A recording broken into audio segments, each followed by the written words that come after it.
Hi guys, this is ASMR Noir, and today it's another movie review rant video, but this time it's an angry rant video.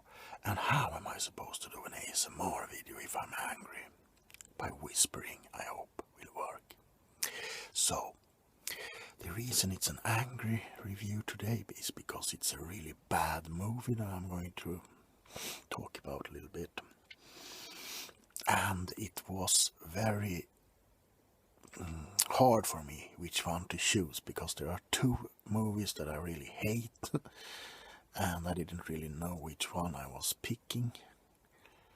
So I thought that let's get the old thing out of the way and dissect Poltergeist 3. I don't even know if it has a subtitle, like the other side, that's part 2. And why am I going to dissect Poltergeist 3? That is, I don't scare easy. I have seen so many movies. And two of my absolute favorite movies when it comes to horror and haunted house movies is Poltergeist 2 on the other side and the original Poltergeist. Now, there's something about these movies that really ticks me, They are spooky, they have an atmosphere that most movies lack. You actually love the Freeling family, and for those of you who have not seen Poltergeist, shame on you, or the sequel. It's about a young girl called Carol Ann. You can see her here. Unfortunately, they live in a small town called Cuesta Verde. Not unfortunately, the town is pretty nice, but they built their house on an ancient burial ground, which was not so good because Carol Ann is psychic, or you find out in part 2. And by the way, this rant contains spoilers, so if you haven't seen Poltergeist, watch it first. Okay, that's it.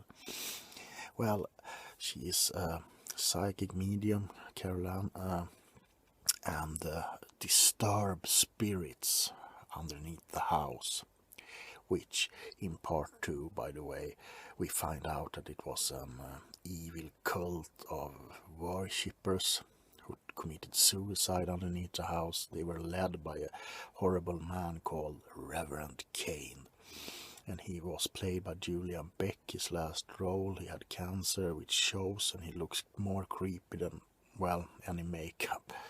Anyway, they want Carol Ann, or Reverend Cain wants Carol Ann, because he kind of collects souls, and her life force, her aura is so strong. So if you have her on the other side, which isn't the other side, it's the place between life and death, and he doesn't want them to cross over, because then they will be free and he won't have any control over them. So he kidnaps Carol Ann to the other side, and it's a struggle to get her home, blah blah. Anyway, I love these movies. They have a great cast, and if you're not familiar with it, I will also tell you that it was rumored to have a curse on these movies. Yes. Dominic Dunn, who plays Carol Ann's older sister in this movie, was murdered shortly after the movie was finished. And Julian Beck, as I said, died of cancer. Will Simpson, who is in part 2, he's also the Indian guy who played the big guy in One Flew Over the Cuckoo's Nest. He died. Heather O'Rourke, who plays Carol Ann, got the disease and died during production of the one that I'm going to dissect here, part 3. And Zelda Rubinstein has died. Jerry Goldsmith, I think, is dead. Anyway, the other cast members are Beth Williams and Craig T. Nelson, and they are absolutely fabulous in these movies. And I think that also 80%, I need to say this, is Jerry Goldsmith's fantastic score he made for these movies. Now, number one became a huge success. It was directed by Tobe Hooper and Steven Spielberg. It's a little twist to it. If you see it, it has the morbidity of Tobe Hooper, but it also has the magic of Steven Spielberg. Number two was directed by Brian Gibson, and it does not hold the same standard as Poltergeist 1, but it's a hell of a good movie. Now, count up to 1988, I think it was, and a guy called Rob Sherman, perhaps? I actually don't remember, and he should be thankful I don't remember his name. He decided that it was time for, ta-da, Poltergeist 3. Yes. So, Julian Beck, who played Reverend Kane with an awesome eeriness, has passed away. Craig T. Nelson and Beth Williams don't want to be in the movie anymore. Heather O'Rourke, who plays Carol Ann, is very small still. I think he's 10 or 11 years old in this movie. I don't think she had much to say, it's money. And so they pull up Tom Skerritt and Nancy Allen to play the brother to Craig T. Nelson's character from Poltergeist. Sorry. And now they have, for no apparent reason, taken custody of Carol Ann, and they live in a high-rise apartment building. And very soon, Reverend Kane comes back, although he was defeated in part 2 pretty definitely, and wants Carol Ann again. Now, the premise for the movie could have worked, but one, Julian Beck, who played Kane, was dead. So they took this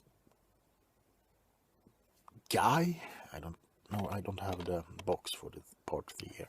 They took this older gentleman who really doesn't look scary at all, and he doesn't look anything like Julian Beck. He has these wide eyebrows. He looks like a professor or something like that, and it looks like they took like cotton for hair. He looks really silly. And Reverend Kane in part 2 of Poltergeist was a very articulate person. He talked, he sang, and he scared the bejesus out of the audience. This one doesn't say a word. He doesn't say anything during the entire movie. I think you can hear him say Carol Ann sometime, but I don't actually think you see his mouth moving. So that's the first part that really pissed me off. Okay, Julian Beck was dead. They couldn't have him. This was way earlier than they could have used computer generation graphics. But they could have at least picked an actor who has some kind of charisma and could talk. I bet this guy could talk, but they didn't. I don't know. So that's the first thing, and it kills the movie pretty instantaneously. Number 2 is that Jerry Goldsmith was too expensive to hire for the score. I don't really know how they ended up in that situation, because Poltergeist 1 was a huge success, and Poltergeist 2 was a huge success. I don't know why they didn't have any money. It was MGM who stood behind it. Anyway, so they hired this guy I've never heard of to write the music score, and it has nothing to do with the score from the other part.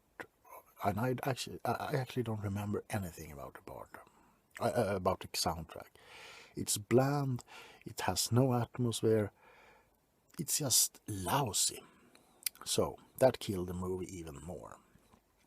Now, In the other two movies we have Zelda Rubinstein, who was a short-grown woman who played a psychic Tangina, and she helped the Freeling family to overcome the ghosts and everything. Now, I don't know if they grabbed her just to, keep some kind of continuity between the movies, but they kill her off, and as I said, it's spoilers. The person that has been the, most heartwarming person in the series, they kill her off. And another thing that really made me mad, in Poltergeist 1 and in Poltergeist 2, there are no actual death scenes.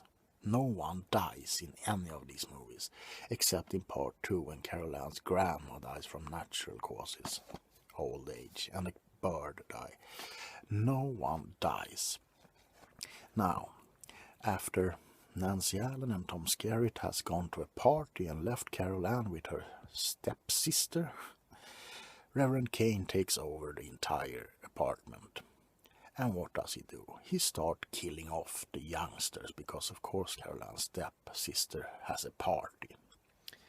He freezes them in swimming pools, he grabs them and throws them, blah blah.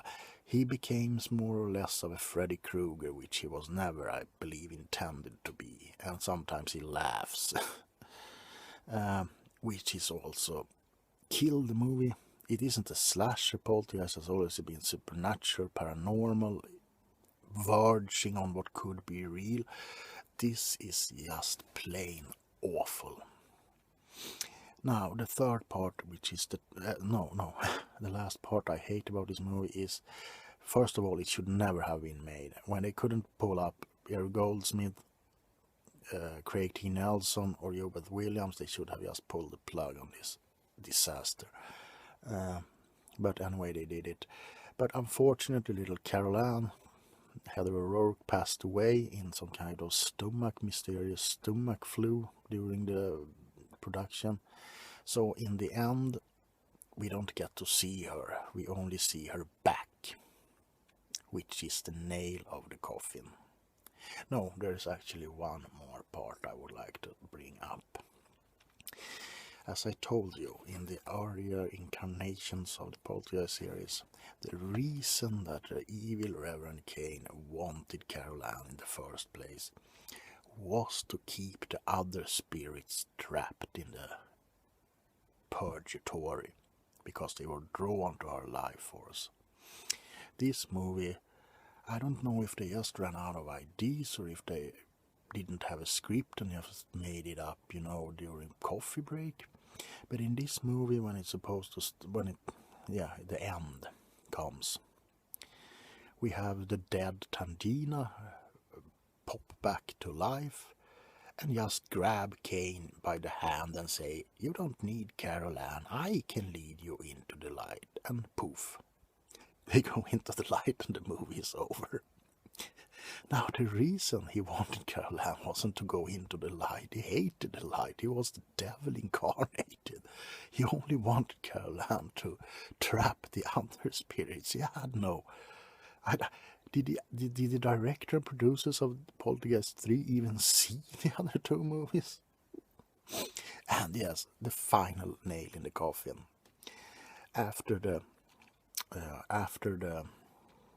credits, or before the credits roll, we see an external shot of the apartment building, and the lightning strikes it, and we hear Kane laugh, indicating that he didn't pass over to the other side at all, that he's still around, and the movie ends. Which makes no damn sense. So, it's heartwarming, it's fantastic, it's verge on magic when it comes to these two, and I'm not overrating them. I love them from the bottom of my heart. I love these two. I will never tolerate Poltergeist 3 as a sequel to these two.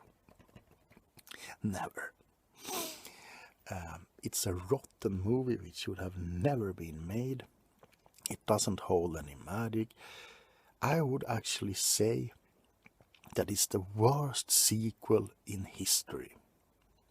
Yes, I would go so long, because one could say that Troll 2 is perhaps the worst sequel in history. But at least that movie was fun. This hasn't anything. It's not fun, it's not scary, it's not atmospheric. It's just a disaster, and the special effects look like something they bought from a second-hand joke shop. You know, some skeletons with some dust on them. It's a bad movie. It's a bad movie. If you're gonna have to see it, just don't see it. You know, pretend that this was the end of the Poltergeist franchise, Poltergeist 2, and forget that pile of turd exists. If I have to give it a rating from 1 to 5, I give it a 0 because it's completely useless. So it stood between reviewing Poltergeist 3 or the remake of Poltergeist, which is almost as bad as as Poltergeist 3. The only positive thing I can say about that one was that it didn't tie into the older movies, so you can just pretend it doesn't exist, which you can do with Poltergeist 3, of course. But if they gonna make a Poltergeist 4 in the future, which I hope they won't, I think that they will count that disaster into the canon. So I'm happy with these two. These are 1 or 2 of my favorite horror films ever, even though the second part is a bit flawed, but I love it. It's the atmosphere that makes it. So, well, I have been talking very much. I just wanted to give my opinions on something that I hold dear. Movies. I love movies. I collected movies for my entire life. Well, not when I was in child bed. Is that what it's called? It's really early in the morning in Sweden, so I just came up with the idea. I was out with the dogs, hence my hat, and I thought, hey, let's make a video. And let's make a rant video about videos and stuff. Alright guys, I hope you enjoyed this little trashing of Poltergeist 3. It sucks ass. Don't watch it. Okay, I will see you in the next video, and remember, there can't be any light without darkness. I love you guys. See ya.